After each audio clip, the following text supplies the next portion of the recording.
സന്ദീപ് വാര്യർ അറബി വേഷത്തിലെത്തുന്നത് കണ്ട് കുരുപൊട്ടുന്നത് ആർക്കാണ്? സന്ദീപ് വാര്യർ നമുക്കറിയാം, BJPയുടെ RSSന്റെ ഏറ്റവും നല്ലവും വലിയ മുഖവുമായിരുന്നു കേരളത്തിൽ. സാമൂഹ്യ മാധ്യമങ്ങളിലൊക്കെ അതിശക്തമായി നിറഞ്ഞു നിന്നുകൊണ്ട് BJPയുടെ നിലപാട് തറ മുമ്പോട്ട് പറയുകയും വളരെ ശക്തമായി ഹിന്ദു സാംസ്കാരിക പരിസരത്ത് നിൽക്കുന്ന ഒരു വ്യക്തിയായിരുന്നു അദ്ദേഹം. പക്ഷേ അദ്ദേഹത്തിൻ്റെ രാഷ്ട്രീയമായ കാഴ്ചപ്പാടിൽ വ്യത്യാസമുണ്ടായി. അദ്ദേഹം കോൺഗ്രസിൽ ചേർന്നു. വ്യക്തിപരമായ ദുരനുഭവങ്ങളൊക്കെ കൊണ്ടായിരിക്കാം, നമുക്ക് അതിൻ്റെ ചരിത്രം അറിയാം. പക്ഷേ അദ്ദേഹം ഇന്നും നല്ലൊരു ഹിന്ദു വിശ്വാസിയാണ്, സാംസ്കാരിക പരിസരമുള്ള വ്യക്തിയാണ്. അദ്ദേഹം ഇത്രയും കാലം അദ്ദേഹം പോലും അറിയാതെ തെറ്റ് ചെയ്തുകൊണ്ട് അകറ്റി നിന്നിരുന്ന മുസ്ലിം സമൂഹത്തോട് കൂടുതൽ അടുക്കാനും ഹിന്ദു മുസ്ലിം സാഹോദര്യം ഉറപ്പിക്കാനുമുള്ള അതിശക്തമായ നിലപാടുകളുമായി മുമ്പോട്ട് പോവാം. സന്ദീപ് വാര്യരുടെ അടുത്ത സുഹൃത്തു കൂടെയാണ്. ഇപ്പം മാത്രമല്ല, സന്ദീപിനെ നാട്ടുകാർ അറിയുന്നതിന് ഒരുപാട് മുമ്പേ അറിയുന്നൊരു വ്യക്തിയാണ് ഞാൻ.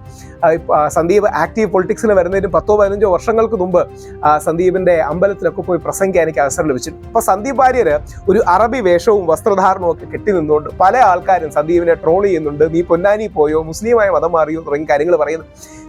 ഇന്നലെ വരെ പുകഴ്ത്തിയിരുന്ന ഒരു വ്യക്തിയെ വ്യക്തിപരമായി അങ്ങനെ അധിക്ഷേപിക്കാനും അപമാനിക്കാനും ഒരിക്കലും എതിരരുത്. സന്ദീപ് വാര്യരുടെ രാഷ്ട്രീയത്തെ എതിർക്കാം, അദ്ദേഹം മുമ്പോട്ട് പോകുന്ന കാഴ്ചപ്പാടിനെ എതിർക്കാം. നരേന്ദ്രമോദിയെക്കുറിച്ച് അദ്ദേഹം ഇന്നത് പറഞ്ഞ് ശരിയായില്ല എന്ന് പറഞ്ഞ് എതിർക്കാം, എന്നൊന്നും ഒരു തെറ്റുമില്ല. പക്ഷേ സന്ദീപ് വാര്യരെ വ്യക്തിപരമായി അധിക്ഷേപിക്കുന്നത് മനസ്സിന്റെ ശൂന്യതയാണ് കാണിക്കുന്നത്, അല്ലെങ്കിൽ മനസ്സിന്റെ ജീർണതയാണ് കാണിക്കുന്നത്.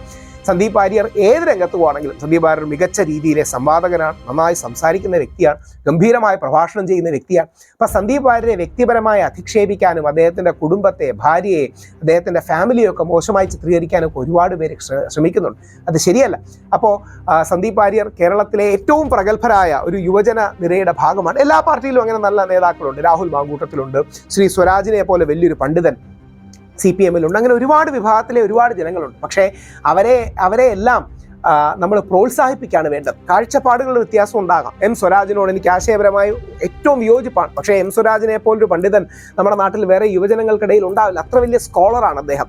രാഹുൽ മാങ്കൂട്ടത്തിൻ്റെ വൈബ്രൻസ്, അല്ലെങ്കിൽ ഷാഫി പറമ്പിലിൻ്റെ പൊളിറ്റിക്കൽ കഴിവ്, അല്ലെങ്കിൽ രാഷ്ട്രീയപരമായ ഒരു നേതൃത്വ പാഠവും, ഇങ്ങനെ ഒരുപാട് പേർ പെട്ടെന്ന് ഓർമ്മ വന്നവരെ പറഞ്ഞു. ശങ്കൂറ്റി ദാസിൻ്റെ പാണ്ഡിത്യം, BJPയിൽ നിന്നുള്ള ശങ്കൂറ്റി ദാസിൻ്റെ പാണ്ഡിത്യം, ആഴത്തിൽ കാര്യങ്ങൾ പഠിച്ചു പറയാനുള്ള കഴിവ്, ഇങ്ങനെ എല്ലാ പാർട്ടിയിലും നല്ല ആൾക്കാരുണ്ട്. അപ്പം നമ്മുടെ യുവാക്കളെ പ്രോത്സാഹിപ്പിക്കുന്നതിന് പകരം അവരെയൊക്കെ അടച്ചാക്ഷേപിക്കാനും മോശമാക്കാനും ശ്രമിക്കുന്നത്, അവരെ കാണുമ്പോൾ ഒരു തരത്തിൽ വൃത്തികെട്ട വർഗീയ അല്ലെങ്കിൽ വൃത്തികെട്ട വിദ്വേഷ ചോയുള്ള ഇസ്ലാമോഫോബിക് കോമൻസ് പറയുന്നതൊക്കെ വളരെ മോശകരമാണ്.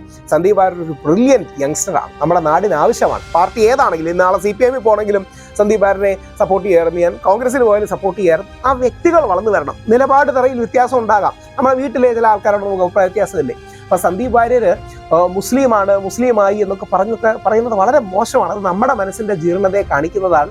സന്ദീപ് വാര്യരെ പോലെ, അല്ലെങ്കിൽ ശങ്കൂറ്റി ദാസിനെ പോലെ, അല്ലെങ്കിൽ രാഹുൽ മാങ്കൂട്ടത്തിനെ പോലെ, യുവരാജ് ഗോകുലിനെ പോലെ, പിന്നെ പെട്ടെന്ന് ഓർമ്മ വരുന്നവരെ പറയുകയാണ് ഷാഫി പറമ്പിലിനെ പോലെ, അല്ലെങ്കിൽ നമ്മുടെ അഡ്വക്കേറ്റ് അനൂപ് കോൺഗ്രസിൻ്റെ ഒരു സ്പോക്സ് പേഴ്സണെ പോലെ ഒരുപാട് നല്ല യങ്സ്റ്റർ കാര്യങ്ങളുണ്ട്. എല്ലാവരും നന്നായി വരട്ടെ. ഇവരെ ഒന്നും കണ്ട് കുരു പൊട്ടേണ്ട ആവശ്യം നമുക്കില്ല എന്ന് തിരിച്ചറിവ് നമുക്ക് വേണം.